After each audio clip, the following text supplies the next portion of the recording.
Good day, and thank you for standing by. Welcome to the Wrap Technologies, Inc. First Quarter 2026 Earnings Conference Call. At this time, all participants are in a listen-only mode.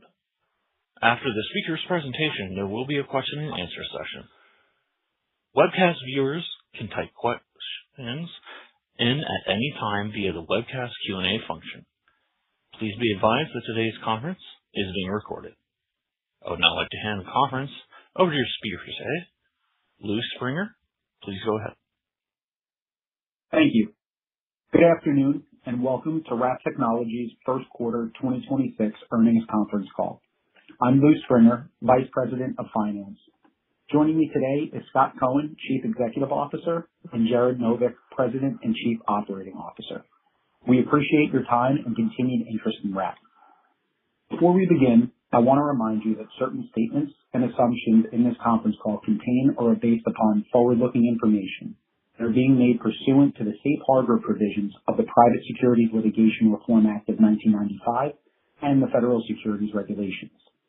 Please review the forward-looking and cautionary statements section at the end of our first quarter 2026 earnings release for various factors that could cause actual results to differ materially from forward-looking statements made during our call today. Such forward-looking statements are subject to numerous assumptions, uncertainties, and known or unknown risks, which could cause actual results to differ materially from those anticipated. These factors are more fully discussed in the company's filings with the Securities and Exchange Commission. The forward-looking statements included in this conference call are only made as of the date of this call, and the company is not obligated to publicly update or revise them. Statements made during this call do not constitute an offer to sell or a solicitation of any offer to buy any securities. Securities will be offered only by means of a registration statement and prospectus, which can be found at www.sec.gov. Also, during today's call, we will discuss certain non-GAAP financial measures which we believe can be useful in evaluating the company's financial performance. Descriptions of those non-GAAP financial measures that we use and reconciliations of those measures to our results as reported in accordance with GAAP are detailed in our earnings release. Unless otherwise stated, all reported results discussed in this call compare the first quarter ended March 31st, 2026 with the first quarter ended March 31st, 2025. The earnings release will be available on the financial info section of our website at ir.wrap.com. In addition, a replay of this earnings call will be posted on our website after the call. I will now hand it over to Scott. Thank you, Lou. Good afternoon, everybody, and thanks for joining us today. When we spoke in March, we told you that for the first time, we had visibility into our pipeline and that we are targeting 100% revenue growth for 26. One quarter in, I can tell you that based on the information we have today, our conviction in that target has strengthened. The momentum we described coming out of the fourth quarter carried directly into the first quarter and has continued to build as we move into the second quarter. First quarter revenue grew 45% year over year. More importantly, product sales, the core measure of agency adoption with our technology, grew 186%. That growth was driven by increased domestic and international demand for the BolaWrap 150 line, including continual reorders from a very active installed base. We believe these numbers indicate two things. First, the pipeline we talked about in March is beginning to convert. And second, the agencies that have adopted BolaWrap are using it and expanding. Internationally, we're expanding our footprint. We've expanded our footprint in India, Panama, Brazil, Malta, and the UK. Across the BolaWrap, Wrap Reality, our drone and counter-drone solutions. We are seeing the reoccurring side of this business start to take shape. Cassettes represented a growing component of product revenue in the quarter, consistent with the expanding base of BolaWrap devices in active field use.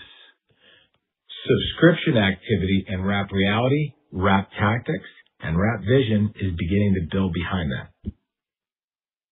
Reoccurring revenue is a slower compounding story than a single large product order, but it's a meaningful contributor to the quality of our revenue base over time, and it is growing steadily. On the innovation front, the early commercial traction we are seeing from the drone and counter-drone reinforces our view that non-lethal response integrated with autonomous platforms is a real and emerging market, and one in which we believe we're well positioned for. Jared's going to cover that in detail shortly. I'm now going to turn it back over to Lou, who's going to walk you through the financial results, and Jared will cover our operational progress and R&D growth initiatives. I'll come back to discuss our outlook and priorities for the balance of 26. Thank you. Thank you, Scott. The financial results in Q1 suggest that our strategy is beginning to translate into commercial traction. Total revenue for the first quarter was $1.1 million, an increase of 45% compared to the $0.8 million in the prior year period. We saw our bookings grow to $3.2 million over the same period. Product sales increased 186% to $0.9 million compared to $0.3 million in the prior year quarter, driven by increased domestic and international demand for the BolaWrap 150 product line. Cassettes and consumables represented a growing component of product revenue, consistent with the expanding base of BolaWrap devices in active field use. Technology-enabled services revenue was $0.2 million compared to $0.5 million in the prior year period. The year-over-year change reflects the growth in Wrap Vision and related software revenue, offset by the wind down of certain advisory and investigative services. We are focusing technology-enabled services revenue line on higher margin subscription and software-based offerings, including Wrap Tactics, Wrap Reality, and Wrap Vision evidence management subscriptions. Gross profit increased 16% to $0.7 million, compared to $0.6 million in the prior year period. Gross margin was 62% compared to 78% in the prior year period. The decline in gross margin percentage reflects the growth in hardware product sales in Q1, which carry lower margin than software subscriptions and managed services. We currently expect gross margins to improve as technology-enabled services revenue grows as a proportion of total revenue throughout 2026, although there can be no assurances that this mix or shift will occur at the pace or magnitude we anticipate. Within selling, general, and administrative expense, share-based compensation was $2.4 million for the first quarter compared to $1.7 million in the prior year period. Cash-based SG&A was $3 million compared to $2.5 million in the prior year period, reflecting investment in sales and go-to-market expansion. Total operating expenses were $5.5 million compared to $4.5 million in the prior year period. Please note, as always, a reconciliation of GAAP to non-GAAP measures can be found in our earnings release, which is posted on our website. Cash used in operating activities improved 59% to $1.2 million compared to $3.1 million in the prior year period, reflecting higher revenue disciplined cost management and reduced cash burn even as we continue to invest in sales and go-to-market activities. We believe the first quarter results reflect a leaner, more focused business that is beginning to grow with the non-lethal response framework we laid out last quarter.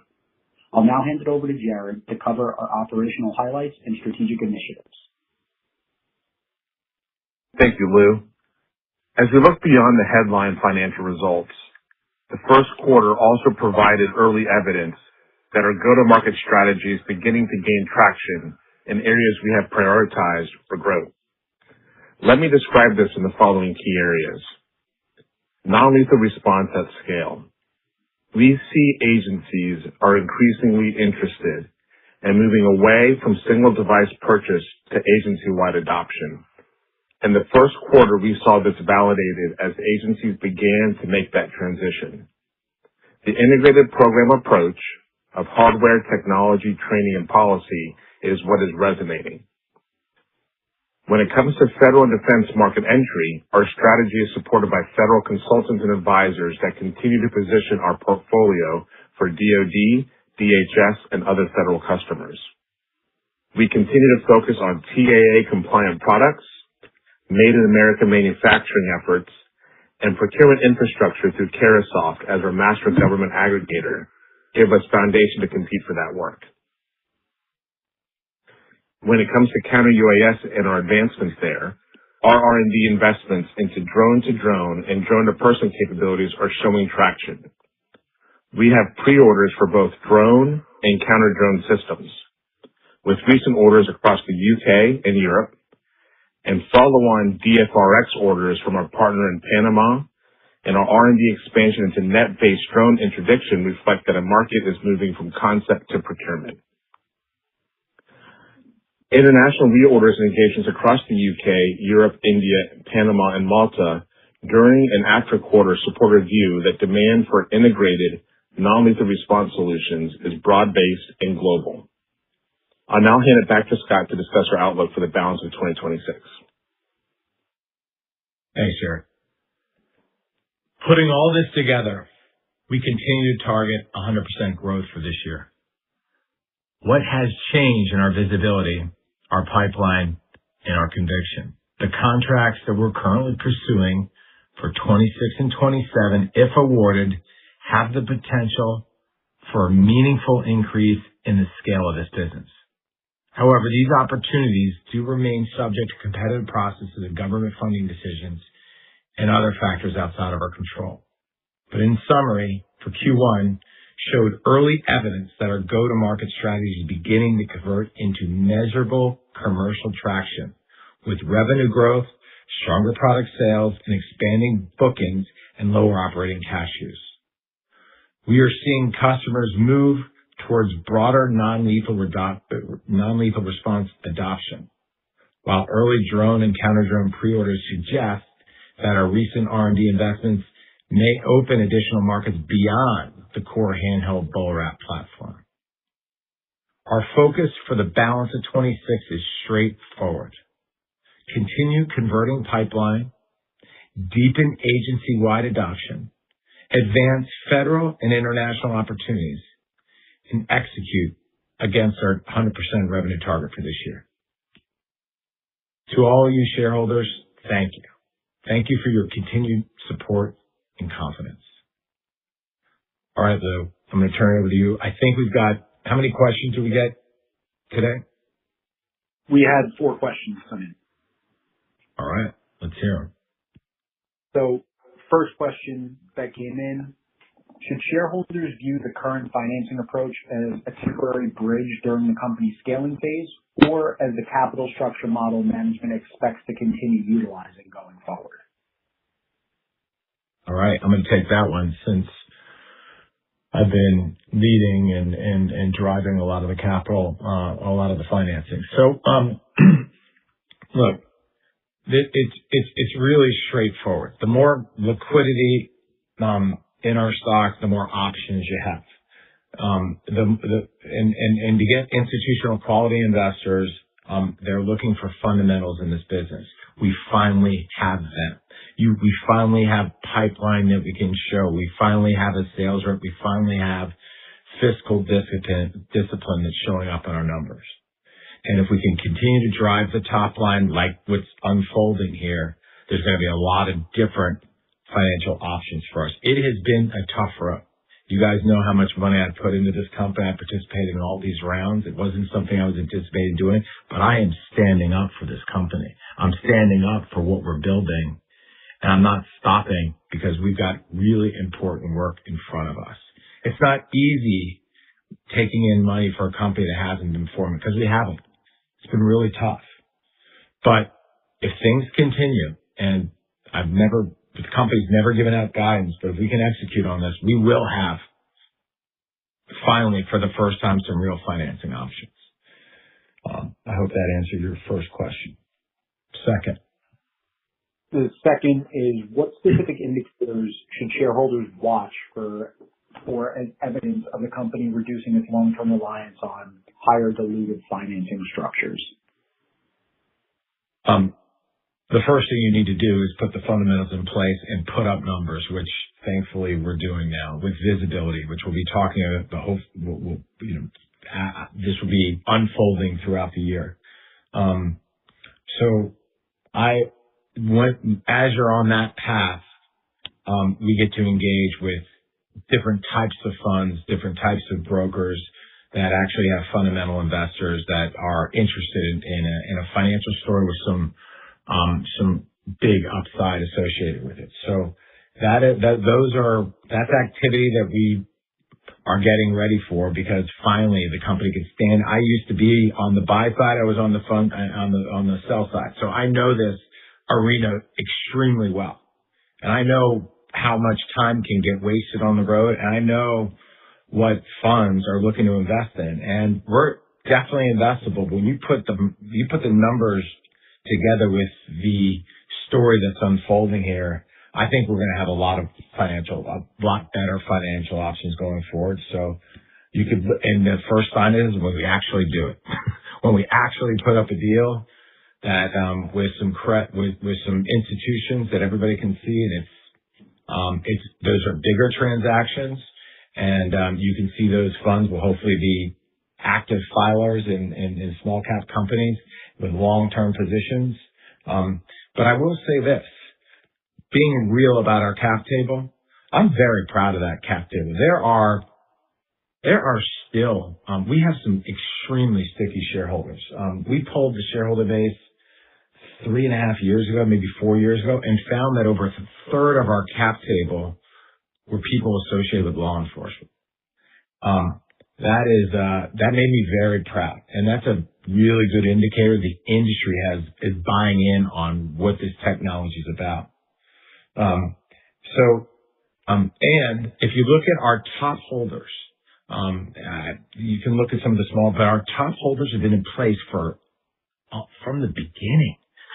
It's had very little change in that holdership. So I am thankful and grateful that people have been supporting us for years and haven't stopped. Those financings that have taken place, those smaller financings, let's call them 3 to 5. We could have taken in bigger money possibly, but hard to get real fundamental people involved, and you can't go out to the street and talking about this because it puts pressure on the stock. You have to be very, very careful. So again, the thing that makes me proud, not only do we have a large amount of our cap table is coming from people that are associated with law enforcement, but our top holders and most of our holders haven't moved their positions. Some of them increased, but they haven't moved. And particularly the people that have invested in those, the pipes, the 3 or 4 last deals that we've done, they're still in there inside.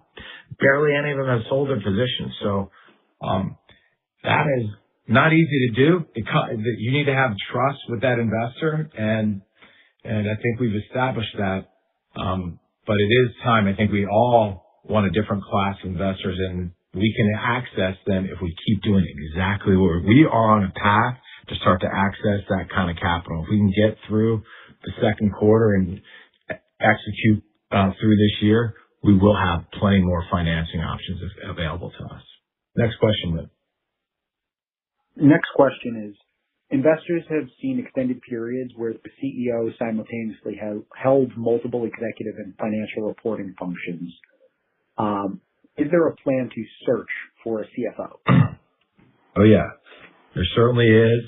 Look, we've had plenty of C-suite turnover. I could tell you and you could see evidence by today's call, we were ahead of time for the first time in a long time. Our systems are in place, and our controls are the best they've ever been. So big thanks out to you, Lou, and Brian, and the rest of the team. They've done a great job to get us here and get us finally in a good place financially.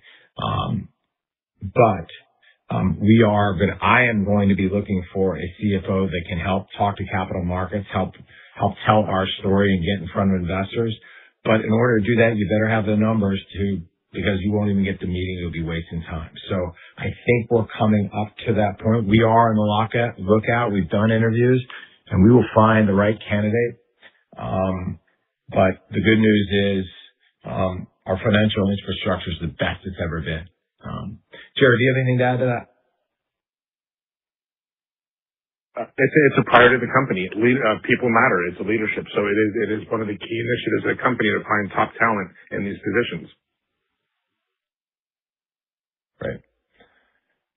Okay, Lou, what else we got? Final question. How should shareholders interpret the April 10th, 2026 trading session where trading volume dramatically exceeded historical norms without any repricing of the equity? Great question. I still scratching my head how that happened. I'm going to leave it to algorithms. I think an algo must have gotten a hold of us and traded back and forth, because as soon as I saw no big changes in the cap table subsequent to that event. So if I saw a large movement in the share, any of the large shareholders, I could tell you that was from, but it wasn't. I saw almost no movement in the cap table. So unfortunately, it was a bit of a head fake. It was an exciting day. I didn't know where it was coming from, but my best guess is an algorithm. All right. That concludes our question and answer portion. On behalf of Scott, Jared, and the entire WRAP team, thank you for your engagement and support. We look forward to updating you on our progress. And this concludes WRAP Technologies' first quarter 2026 earnings conference call. Thank you. This concludes today's conference call. Thank you for participating. You may now disconnect.